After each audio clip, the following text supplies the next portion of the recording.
Bro, look at the light. Oh my gosh. I've been wanting to do this for a long time. I just can't.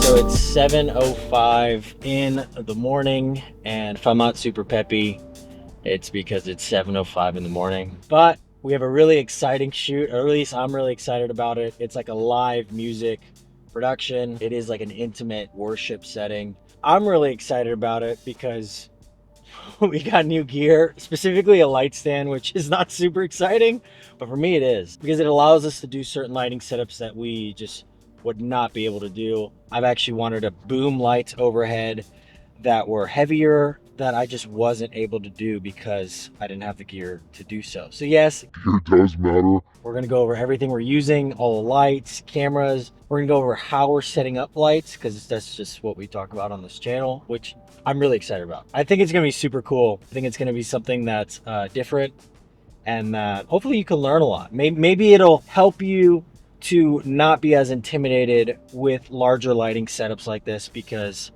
I know I 100% was intimidated by lighting setups like this. So yeah, I hope it's entertaining. I hope you guys learn, and I love you. Subscribe. All right. Here she is, the star of the show.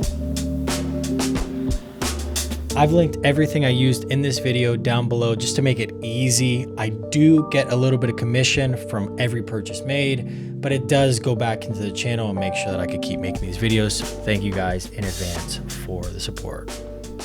So we're here, we're basically just gonna get all our gear, spread it out, set up light stands, move a bunch of stuff because we don't have a ton of space. So we're gonna try to optimize the space as much as possible. Move the things you need to move. We're gonna set up everything here. And then we're gonna be setting up some hair lights up there, just super clamping to those little side parts. It's gonna be right there and right there. And what that's gonna do is it's just gonna give us obviously a hair light, but then we could point at our subject. You'll see it on the screen right now. And then it'll have like a little flare. But yeah, we're gonna try and move all this stuff, move this grand piano. This is going to be our little problem child because it's huge, but we're going to try and move everything to the center. We're going to start by setting up our key because that's going to be the hardest thing. We're going to be booming this light pretty high, so like the 7-foot umbrella, the whole ordeal. But yeah, we're just going to get right into it. Also, one of my sandbags broke. Let's move Jesus to the side. Those have power outlets. Yes. Oh, I don't need to use, oh, perfect. They have power outlets, so we could literally plug in each hair light. So I'm gonna move those all the way probably like back here, okay. Hide them. Honestly, these are kind of sick if I knew how to use them. I could probably figure it out. No, we ain't figuring nothing out. Glory. That'd be too much, but. All right, so this is actually really good. We were planning on draping most of the stained glass. They sent me some pictures of this little space before we were filming on a different day, and I think it was like 6 p.m. It was like the end of the day. So these stained glass windows were all super illuminated, letting in so much light, and that was actually going to be a pretty big problem. So we're good. We're smooth sailing. Right now is right there. Yeah, I figured it was nowhere near that. Like right there. But that's like. So now that we have all of our house lights off, we're ready to set up our main key. And this is a stand that I was talking about in the beginning of the video. It's from Kupo, and it has an integrated boom arm, super sturdy, stainless steel. This thing is nuts, really expensive and super heavy, but I personally think it's worth it. All right, so we're gonna set up the key, and then we're gonna put the umbrella up, and then we're gonna just see the positioning where we want it. Actually, let me show you guys what gear we're bringing. Yeah, so here we have the B500. We have some X100s that we're going to use to just give hair lights, rim lights. Then I have the Amaran Spotlight, which that's probably going to be just creating some texture in the background. And then I got the Zhun G300 for that. And then the G200 is probably going to be a fill light in case our 7-foot umbrella doesn't fill the space as much as we want it to. But it's pretty much to set it for lighting. Oh, we also have some pavo tubes that we're going to set up all along the floor to just fill shadows if we want to. We just need to see how it looks first, right, Colby? Yeah, I guess so. Look at him. So we don't have casters for those stands because it's just a gigantic combo stand. I literally just bought it we weren't going to spend the money on it. So we're going to put tennis balls on it just so we can actually slide it around a little bit. Don't mess the wooden floors. This is something that people do all the time, but I'm actually not going to do this on video because I'm probably going to hurt myself so much. I have an umbrella video on the channel, but some people were saying don't use a reflector. The reason why we're even using it is because it helps light not spill in this direction. We want as much light just shooting straight up. So yeah, we're going to move it up. So this is going to be here. We just need to avoid it. So we're going to be pointing the camera part here, here. Once we get it up, it's up in the air. We don't have to think about it. That's like my biggest worry is this thing. Now we're balancing this boom, which that's the scary part. All right, boys, hold that. And then you get back here. Okay. We're gonna just let this loose a little bit. Let it go. Okay, so we got a little bit. This is somewhat balanced. No, it's good, it's balanced. This is gonna be heavy as heck. All right, ready? 1, 2, 3. Oh, it's not that heavy with 3 people. Get it up a little bit more. Oh, that worked pretty well, actually. That was the only thing I was scared of. What was that? I just wanted it to be as tall as Kobe. That's pretty much it. All right, there you go. We're boomed up. Ready to go. Let's strike this son of a gun. Wow. It can crank. Yeah, I think we have enough light. So this light's going to hit everyone else. The only thing I'm concerned about is Bruce. So I'm going to set up the light here so it hits him. Bro, look at the light. Oh my gosh. I've been wanting to do this for a long time. I just can't. I can't because of this freaking light. Now we're going to put up the gobo. We're going to just create some texture on the background. I don't know if it's going to look good yet, but we'll see. I didn't think it was going to be blasting that much light, but it's actually pretty decent. Like, I think it gives a good amount of light. We're just going to warm it up just because we want most of our stuff a little bit warmer. Just going to move it back, even more back. Thankfully, we have these like conveniently placed poles. They're bolted on the wall. That's like cement.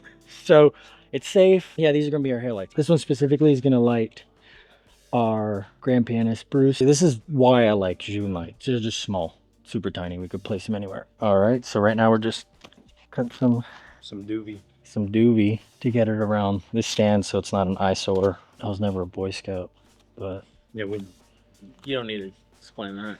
Thank you guys. Really appreciate it. You know, support is where it matters. Yeah, just have a team that really supports you, you know? All right, so right now, what we have so far, just so you guys know, is we have our hair lights, and then it's all connected to an app. So once we have all lights up, we can balance temperature, exposure, all that stuff. We are basically done. We're gonna just see how it looks on camera to see if we even need to use the tube lights. Honestly, less is more for a lot of these things. So if we don't need to use them, we could probably use them as like practicals or something like that. So, oh bro, that looks great. I think that looks actually really cool.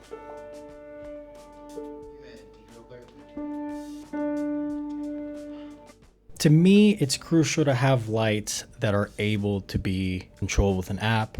Right here we have the Ronin 4D just pointing at our entire setup super wide, and then I'm able to control each light through the app. I'm looking at the image through the wireless transmission and I'm setting everything through the app. So that's what I'm doing right now, making sure the levels are right, the colors are where we want it, the temperatures, everything is where it needs to be. Super easy to do just sitting down with a phone app. We're not gonna be able to do that much more BTS because we're about to start, but last thing is I added a diffusion sock to the reflector. I recommend you guys just to have a diffusion sock no matter what you do, just because you could diffuse a reflector whenever, but that's specifically because it's a really yellow light and it was hitting his keys. Didn't want it to be too like harsh of a light. And the set is looking really cool. The tests are really cool and the stand worked. So super excited. We're about to start. We actually ended up with some tubes in the back right under the cross and then some tubes under some people, but we're already studying. We haven't even started. All right, so we just finished the shoot. We're so tired. I don't really even know what to go over, but there were a couple changes that we did. We ended up blocking off a couple shots, occasionally getting a moving shot with the Ronin 4D. We put a tube light on the floor just to uplight the main singer. We just did minor tweaking throughout the day, but honestly, the more simple, the better. Yeah, there's really not much else to it. So a quick rundown on the gear that we use. A bunch of June lights, the B500 The G300, I was actually gonna bring my 720B because it has more output, as well as it's just a sturdier light with the ballast. This whole thing's sturdy, but I wanted to keep it small and compact. If I wasn't trying to do that, I would have definitely brought in my Nanlite 720B, but June is coming in clutch, being just tiny lights. I fit everything in a pretty decent sized Pelican case. That was the gear. We ran multiple different camera systems. It was a little scary because we had tons of sandbags, bigger stands, booming lights overhead that were bigger than we're used to, huge modifiers, but we just went for it. We did research on how to do it the safe way. I've worked with other gaffers that have done it the safe way, and we just ended up doing it. So, I mean, you guys can see the results. You can let me know what you think in the comments. But yeah, I guess just try it. Just go for it. Do it! Just do it! Don't let your dreams be dreams. I have a lot of people message me and say like, oh, how do you do this? Or I don't want to do this, mostly because they're intimidated by just larger setups or whatever. And I get it, because I am too with a couple things, but yeah, just go for it. And we're just having fun. Honestly, today was a lot. It went, I think, 4 hours longer than it was supposed to, but we're doing what we love. So That's a fact. yeah, so I mean, this is work, which is kind of crazy. So anyways, love you guys, subscribe, and I'll see you guys in the next video.